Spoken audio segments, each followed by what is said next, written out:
Today I want to talk to you about the Banks 21 degree framing nailer. After almost 2 years of using this gun, I'm happy to report that this thing still works like a champ and just keeps showing up and killing it every time I use it.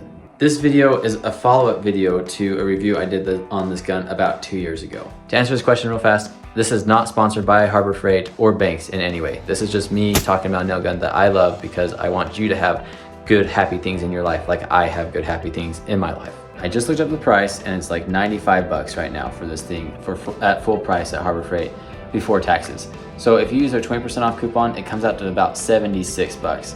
So it's still about the same price as when I originally got it. It's actually come down a little bit.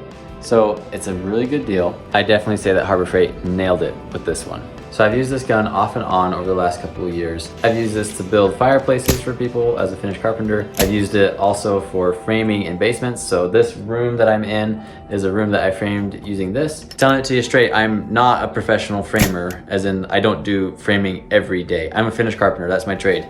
But having something like this for when I need it has been fantastic. This has been a really good gun. Do I oil it every time? Almost never. Does it still keep working? Yes. Should you oil it? Probably. A difference that you'll see in this gun between like a Hitachi or a Metabo is this one doesn't feel as snappy in the hand. It does feel a little bit more sluggish. It's also heavier. So you have those two things going for you. Also, the trigger on this is plastic, which bugs me slightly, but you can see it hasn't broken, so it's hard to really hate on it.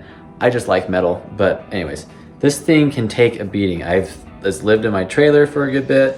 It gets dropped, it gets just kind of neglected. It's the orange-headed stepchild, I guess. I don't know. It just gets neglected in its life, and it should be more loved by me in the way that I take care of it, but it is definitely loved in its performance. Every now and then I'll pull the trigger and it doesn't shoot out a nail.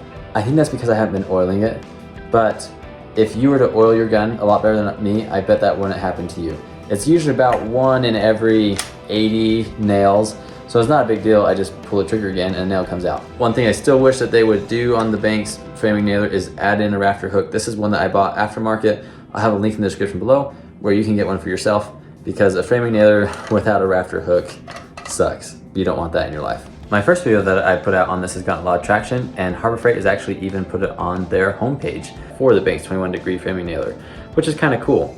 But also they haven't paid me for that, so also not that cool. If you are a DIYer or someone who's just gonna use this intermittently, such as like a general contractor that doesn't do your own framing, this is a good deal. If you wanna know more in depth about the different features of this gun, check out my video here.